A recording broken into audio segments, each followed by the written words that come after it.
Bismillah, salatu wassalamu ala rasulillah. Free response for unit 6. Okay. Now, I'll give you a few seconds to read the question. يعني feel free to stop the video and read the question. We need to solve question parts A and B. Okay.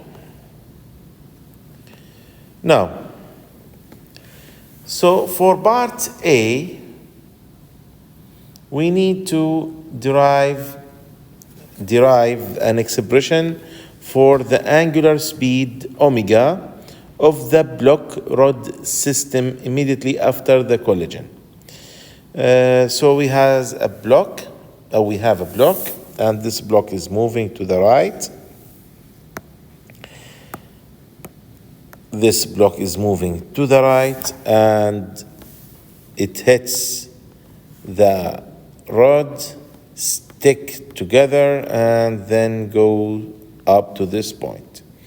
Now, we need to know what is the angular velocity at this point when it starts the angular motion. As we said before, the angular momentum is conserved always, Li equal to L final. This is part A, of course. Li equal to L final. And we said that there is something strange a little bit, but it's the fact that we can find the angular momentum for object moving in linear motion. Yani this block has angular momentum. At the beginning, the only motion we had is the motion of the block. So the only angular momentum is the angular momentum of the block, which is mvr. That's how we can find the angular momentum. That's equal to the angular momentum after the collision. After the collision, we had omega final. After collision, what is the angular momentum? Angular momentum equal to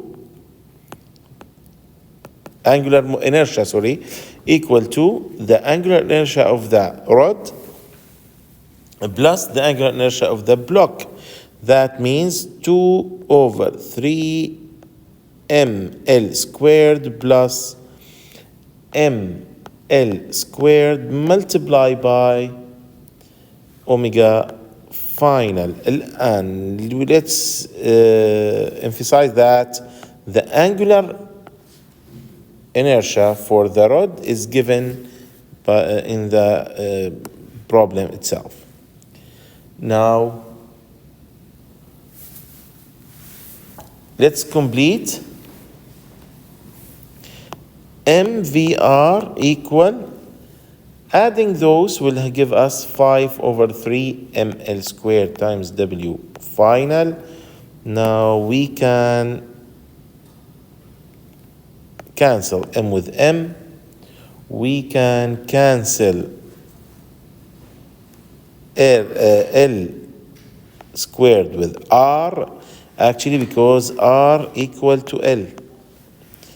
Now, so R and the square cancel each other.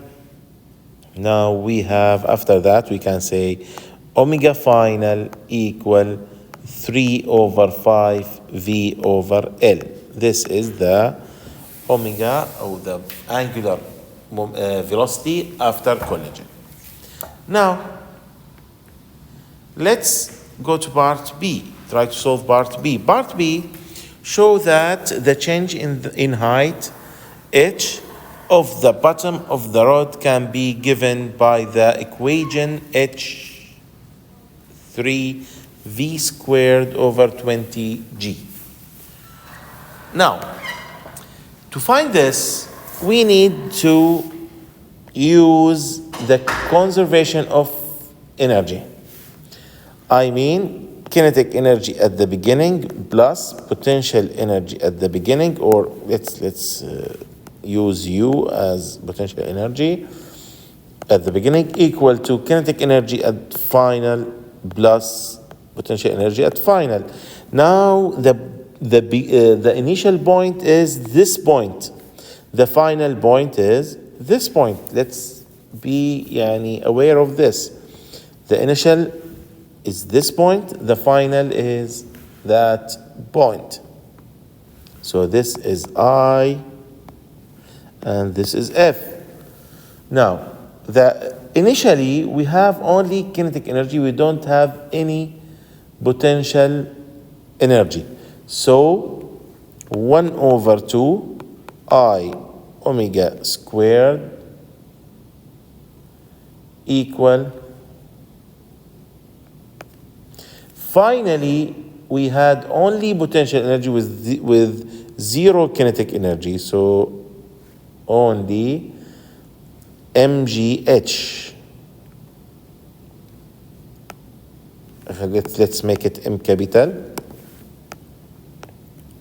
Okay. Now, what is the inertia for the kinetic energy? It's the inertia of the block plus the inertia of the rod.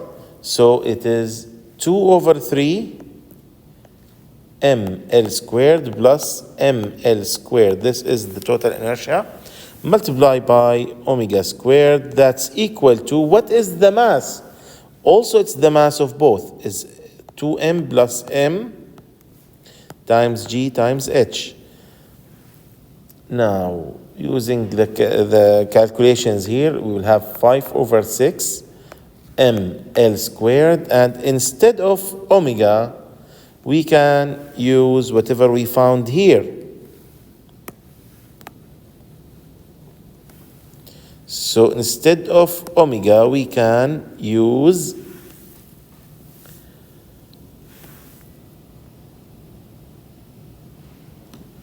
what we found in part A,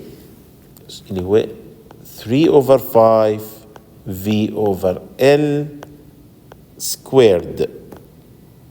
Okay? That's equal 3 mgh. With more calculations and more cancellations, we can find actually, let's say, 5 over 6 ml squared, 9 over 25 v squared over L squared, and that's equal to 3 mgh. Cancel L squared with L squared, cancelled m with m. So after canceling those, we can say 3 over 10 v squared equal 3 g h. Now, the good question here, so h equal 1 over 10 multiplied by v squared over g. Now this h is the center of mass. Since we are talking about potential energy, the potential energy focus on center of mass. Center of mass. So the center of mass, this is the height. But we want to know the height of h, where the end of the rod moved. Now, to find it, we need to find center of mass of the system. Center of mass of the system, xcm equal x1 m1 plus x2 m2 over m1 plus m2. xcm equal, for the first object, which is the rod, it's 1 over 2L. This is x. multiply by the mass, which is 2m, plus L, the center of mass of the block is L, times m over 3m. طبعا the center of mass of the block is L because we are considering the pivot point is where x equals 0. So this is x1 and this is x2, right? Now, after finding this, xcm equal 2 over 3 L. طبعا if you want more details, m will cancel each other. Half L plus L equal 3 over 2L, and okay, there's 2 here. 2 with 2 will cancel each other. L and L equal 2 over 3L.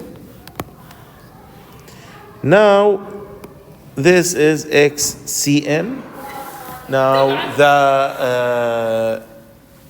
after finding the center of mass, we can say that x equal r times theta. So using this formula, any linear distance can be calculated using this formula actually. So for cm, for center of mass, xcm equal 2 over 3 L times theta. For end of the rod end equal L times theta. So using the same logic, we can say HCM equal 2 over 3 H, and same ratio.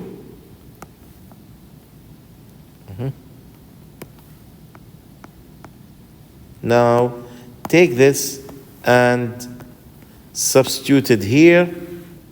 Of course, this is, as we said, this is Cm, because this H is used to find the gravitational potential energy. So it is the center of mass.